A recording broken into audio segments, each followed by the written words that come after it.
Welcome to इंटेलेक्टस chemistry. मैं पुनीत दुबे आप सभी का स्वागत करता हूं। और हम सब इसमें एक चैप्टर जो कि इलेक्ट्रोकेमिस्ट्री है वो पढ़ रहे थे। और आज इलेक्ट्रोकेमिस्ट्री में हम लोग नेक्स्ट दूसरा लेक्चर है, याद ये। तो इसमें हम लोग बहुत इंपॉर्टेंट चीज़ें देखने वाले हैं और ये एग्जामिनेशन पॉइंट ऑफ व्यू से बहुत इंपॉर्टेंट है। हर एक एग्जामिनेशन में क्वेश्चन यहाँ से पूछे जाते हैं, चाहे वो बोर्ड एग्जाम हो, नीट हो, जेई मेंस हो, वो सब एग्जामिनेशंस में इस चैप्टर से क्वेश्चंस आते ही आते हैं। सो वीडियो स्टार्ट करने से पहले मैं आप लोगों को बताना चाहूँगा कि अगर आप लोगों ने इस चैनल पर नए हैं तो प्लीज़ चैनल को सब्सक्राइब कर लें और बेल आइकन को जरूर हिट करें ताकि हर वीडियो का नोटिफिकेशन आप तक सबसे पहले पहुंच सके। और अपने फ्रेंड्स के साथ इसे शेयर करिए अधिक से अधिक ताकि इसका प्रॉफिट उन्हें भी मिल सके। चलिए शुरू करते हैं। आज हमारा पहला टॉपिक होगा यहाँ पे measurement of electrode potential. How to measure the electrode potential. Electrode potential को हम कैसे मेजर करेंगे। So first point is here, the potential of individual half cell cannot be measured. किसी भी सेल में हम एक सेल बनाते हैं तो उसमें हमें इलेक्ट्रोड पोटेंशियल का निकालना होता है। तो एक पेयर में इलेक्ट्रोड होते हैं वहां पे, this one electrode 1 and this is the electrode 2 and these are connected with a cell and electrode potential is coming here with pairing of this one, means एक दोनों का साथ में इलेक्ट्रोड पोटेंशियल हम निकालते हैं। तो सिंगल इलेक्ट्रोड पोटेंशियल किसी भी इंडिविजुअल सेल का, इसको हम हाफ सेल 1 बोलते हैं। दो हाफ सेल से मिलकर बनता है एक सेल हमारा। तो यहाँ पे एक हाफ सेल जो है ये है और दूसरा हाफ सेल हमारा ये है। इनमें से अगर हम चाहें तो किसी एक सेल का इलेक्ट्रोड पोटेंशियल अगर निकालना चाहें तो ये नहीं मेजर कर सकते हम। So we can only measure the difference between the two half cell potential. Exact potential of a single electrode किसी भी सिंगल हाफ सेल का हम मेजर नहीं कर सकते। तो इसीलिए हम क्या करते हैं वहां पे difference difference between the two half cell potential that will give you the EMF of the cell, electromotive force, ये हमको देता है। यहाँ पे हम सिर्फ डिफरेंस को मेजर कर सकते हैं। So if we arbitrarily choose the potential of one electrode, choose the potential of one electrode means half cell, then that of the other can be determined with respect to this। किसी एक को हम assume कर लेते हैं या किसी एक को हम फिक्स कर लेते हैं तो उसके रेस्पेक्ट में ही हम दूसरे हाफ सेल का पोटेंशियल को निकाल सकते हैं। ठीक है। So according to the convention a half cell is called the standard hydrogen electrode. Standard hydrogen electrode generally हम इसको SHE भी लिखते हैं, standard hydrogen electrode, represented by platinum solid, hydrogen gas and hydronium ion in aqua solution. Okay, so is assigned as a zero potential. इस electrode का जो electrode potential हम assume किया हुआ है या प्रैक्टिकली जो हमको साइंटिफिक लोगों ने दिया हुआ है उसको क्या दिया हुआ है, जीरो पोटेंशियल। मतलब यहाँ पे अगर हम E की वैल्यू निकालते हैं तो E इज इक्वल टू हमारा जीरो हो जाएगा at all the temperature corresponding to the reaction। and reaction क्या हमारा इन्वॉल्व होता है यहाँ पे H plus hydronium ion in aqueous solution plus electron, it will convert to a single hydrogen atom, right? So like this hydrogen electrode is here, now its potential is zero।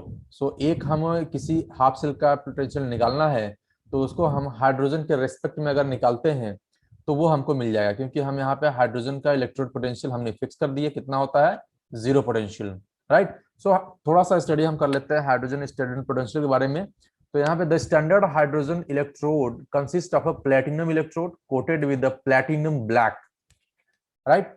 Platinum electrode जो होता है यहाँ पे आप figure में देख पा रहे होंगे, तो यहाँ पे ये हमारा क्या है, एक प्लैटिनम है, right. And finally divided platinum coated on the platinum foil.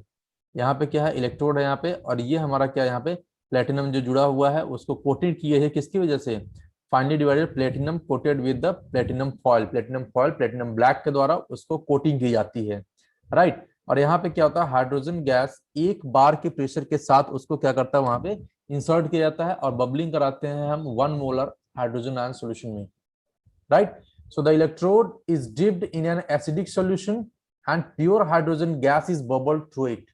यहाँ से हम प्योर हाइड्रोजन गैस को बबल करते हैं और फिर हमको वहां पे क्या मिलता है, the concentration of both reduced and oxidised form of hydrogen is maintained at unity.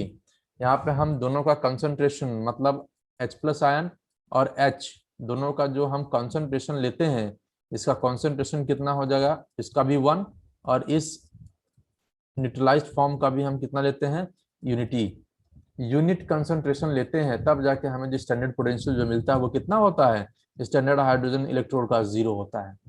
Is it clear? Now comes to the next. Here आप देख सकते हैं हाइड्रोजन इलेक्ट्रोड।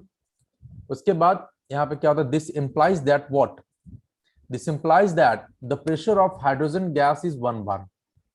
हाइड्रोजन गैस को 1 बार प्रेशर पे इंट्रोड्यूस किया जाता है and the concentration of hydrogen and in this solution is 1 molar. Unit concentration है यहाँ पे 1 मोलर का।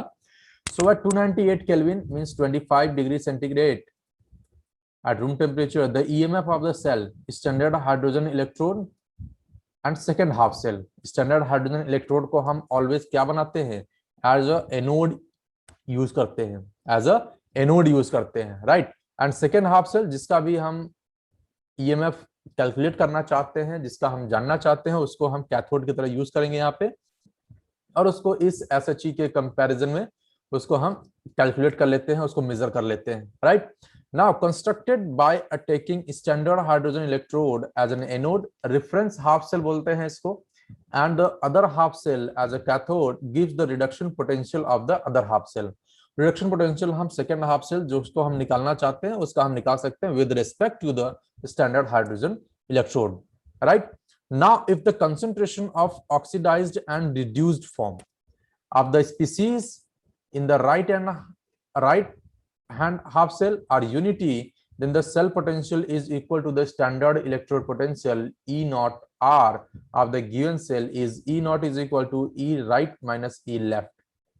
Means reduction potential और ऑक्सीडेशन पोटेंशियल हमारा जो यहाँ पे है उसको हम राइट हैंड और लेफ्ट हैंड के बारे में बात करते हैं, तो यहाँ पे concentration of oxidised and reduced species form in the right hand half cell और यूनिटी, अनदर वन, तो वहां पे यूनिटी मान लेते हैं, और तो हमको क्या मिल जाता है, स्टैंडर्ड पोटेंशियल हमको मिल जाता है ई नॉट आर, उसको रखते हैं और हमको स्टैंडर्ड पोटेंशियल वहां पे हम कैलकुलेट कर सकते हैं, राइट? क्लियर है सभी को? चलिए नेक्स्ट हम अपना यहाँ पे अगर हम देखते हैं नेक्स्ट पॉइंट हमारा अगली स्लाइड में जो है, यहाँ पे हम क्या देखते हैं, now E naught R E naught L ये सब क्या है, आइए देखते हैं। As E naught L for the standard hydrogen electrode is 0, तो यहाँ पे हम क्या करते हैं, यहाँ पे हमने एक हाफ सेल रखा हुआ जो हम कैलकुलेट करना चाहते हैं, ई नॉट एल, इसको हम क्या किए हैं यहाँ पे 0 कर दिए हैं। हम जानते हैं स्टैंडर्ड हाइड्रोजन इलेक्ट्रोड पोटेंशियल का जो पोटेंशियल है वो कितना होता है, 0 होता है, तो यहाँ पे E naught is equal to E naught R, जो भी हमको पोटेंशियल मिलता है वो हमारा ई नॉट आर के इक्वल हो जाता है, या फिर सेकेंड हाफ सेल जिसको हम कैलकुलेट करना चाहते हैं उसके इक्वल में हमको मिल जाता है।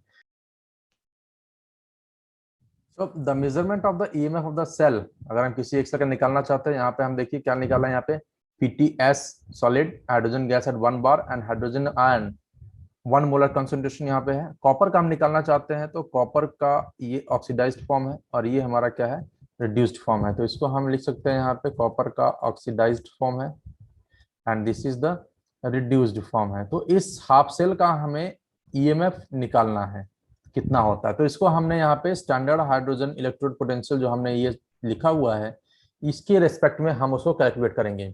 सो नाउ अब हम इसको कैलकुलेट किए हैं तो वो कितना मिला हमको, 0.34 volt and it's the value of standard hydrogen electrode potential, standard electrode potential of half cell corresponding to the reaction. This value हमको जो मिली है ये 0.34 वोल्ट का, ये किसका मिला है, कॉपर के लिए, कॉपर का मिला है। और रिएक्शन क्या वहां पे प्रेजेंट करता है, वहां पे कॉपर 2 प्लस 1 मोलर का सोल्यूशन है, 2 इलेक्ट्रॉन गेन करके यहाँ पे कॉपर का रिड्यूस्ड फॉर्म। सो यहाँ पे कॉपर 2 प्लस से कहाँ चला जाता है, कॉपर 0 स्टेट में। So here reduction is taking place, what is happening here, reduction is taking place. तो यहाँ पे क्या हुआ, स्टैंडर्ड इलेक्ट्रोड पोटेंशियल और standard reduction potential, right? In the same way if we want to calculate the standard electrode potential of zinc, so here platinum means this is the standard hydrogen electrode potential का डिनोशन है, ये उसका symbol है, और zinc का हम निकालना चाहते हैं, दिस इज द जिंक का ये ऑक्सीडाइज्ड फॉर्म है, ये क्या है, ऑक्सीडाइज्ड फॉर्म है, और ये हमारा रिड्यूस्ड फॉर्म है। In the same way as before we have seen in the case of the copper. So here standard potential we got here -0.76 corresponding to the standard electrode potential. Reaction क्या होता है यहाँ पे भी reduction हो रहा है, रिडक्शन पोटेंशियल है यहाँ पे zinc 2 plus gain of 2 electron and it will convert to the zinc 0 state. So here also again reduction is taking place, right. So अब हमको क्या मिला, दो अननोन हाफ सेल का हमने स्टैंडर्ड इलेक्ट्रोड पोटेंशियल निकाल लिया, किसका किसका, कॉपर का और जिंक का। आई बात समझ में? चलिए आइए अब हम देखते हैं, अगर हम इस दोनों सेल को हम कंबाइन करते हैं दे हमको क्या मिलता है, राइट। तो उसकी भी बात हम अभी यहाँ पर करेंगे। आइए देखते हैं यहाँ पे, the positive value of the standard electrode potential, what is it showing. The positive value, the positive value of the standard electrode potential indicates that copper 2 plus ion gets reduced more easily than the hydrogen ion. If you are getting the any potential value in plus side, reduction potential, if any substance or any metal is going to reduced and its value in plus side, then what is it saying? It is indicating that it is going to be easily reduced than the hydrogen ion. Now the reverse cannot occur, that is the hydrogen cannot easily oxidize copper, means hydrogen ion cannot oxidize copper under the standard or condition, मतलब hydrogen कभी भी copper को oxidise नहीं कर सकता। Clear है सभी को? Now thus the copper does not dissolve in the HCl, copper does not dissolve in HCl. In nitric acid it is oxidized by the nitrate ion, not by the hydrogen ion, right? Nitric acid में क्या करते हैं हम लोग, हम जब copper को dissolve करते हैं तो हम ये कभी कभी सोच लेते हैं कि वहां पे हाइड्रोजन आयन ने या हाइड्रोजन ने कॉपर को ऑक्सीडाइज कर दिया, बट ऐसा नहीं होता। वहां पे नाइट्रिक एसिड में नाइट्रेट आयन उसको ऑक्सीडाइज करता है, ना कि हाइड्रोजन आयन। क्लियर है सभी को? ये सारे पॉइंट्स क्लियर होने चाहिए क्योंकि एग्जामिनेशन पॉइंट ऑफ व्यू से ये सारे पॉइंट्स बहुत इंपॉर्टेंट हैं।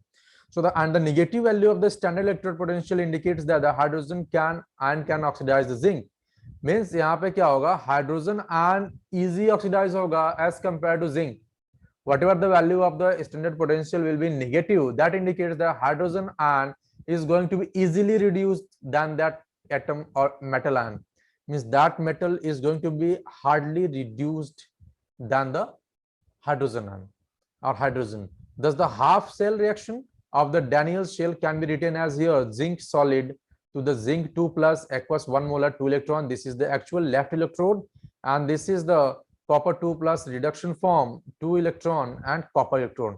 यहाँ पे हम क्या कर रहे हैं, ये हमारा क्या हो जाता है, ऑक्सीडेशन साइड हो गया, इजिली ऑक्सीडाइज हो रहा है, ऑक्सीडेशन साइड हो रहा है, और ये इजिली रिड्यूस हो रहा है तो ये हमारा रिडक्शन साइड हो गया। और हम जानते हैं in one single cell there is a redox reaction to produce an energy.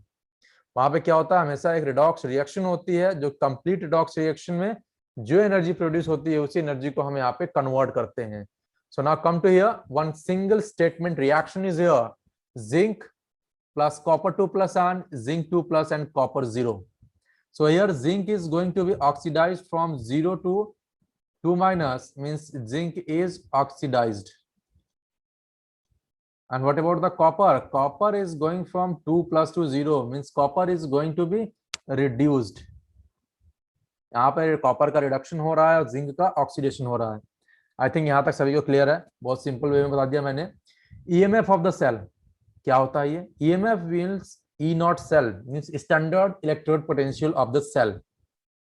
So it is indicated by E naught R minus E naught L, means right and left. कैसे होगा? Right का हमें पता है, कॉपर टू 2 प्लस 2 कॉपर में जाता है, इसका तो प्लस साइन के साथ 0.34 ही रहेगा।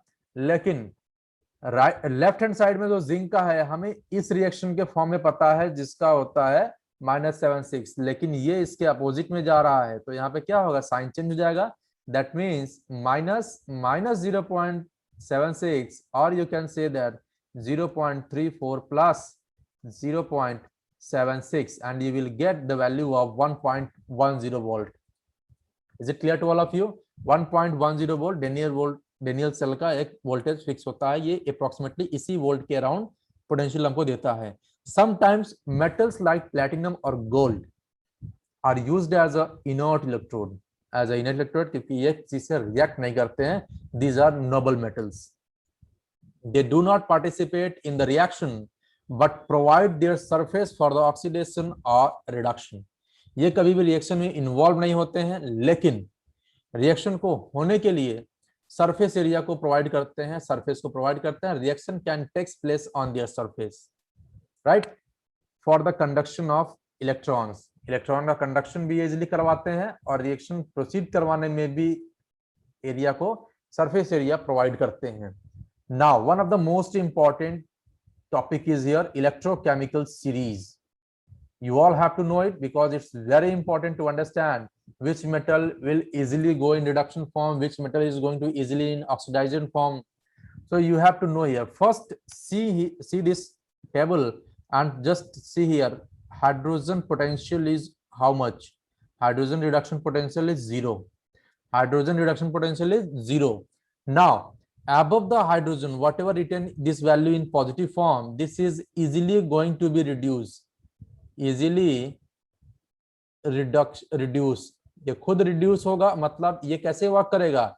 ये वर्क करेगा कैसा? ऑक्सीडाइजिंग एजेंट की तरह से, strong oxidising agent.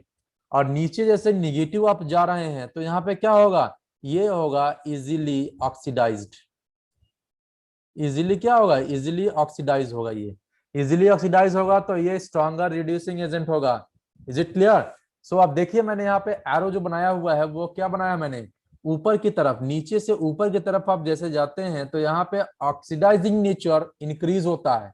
Means fluorine is most oxidizing agent and lithium ion is most reducing agent. Is it clear? आप देख सकते हैं weaker agent to reducing agent to stronger reducing agent, weaker oxidizing agent to stronger oxidizing agent. Is it clear? तो यहाँ पे plus और minus sign को आप देख के इजिली बता सकते हैं कि किसका वैल्यू प्लस में है, किसका वैल्यू माइनस में है, कौन पॉजिटिव है कौन नेगेटिव है। जो पॉजिटिव में है that will behave like a stronger reducing agent, जो माइनस में है स्ट्रॉन्गर ऑक्सीडाइजिंग एजेंट होगा। Is it clear? Stronger reducing agent, sorry. Is it clear to all of you? I think this simple table is going to be clear to all of you. So यहाँ पे metal देखिए copper का और zinc मैंने calculate किया हुआ है।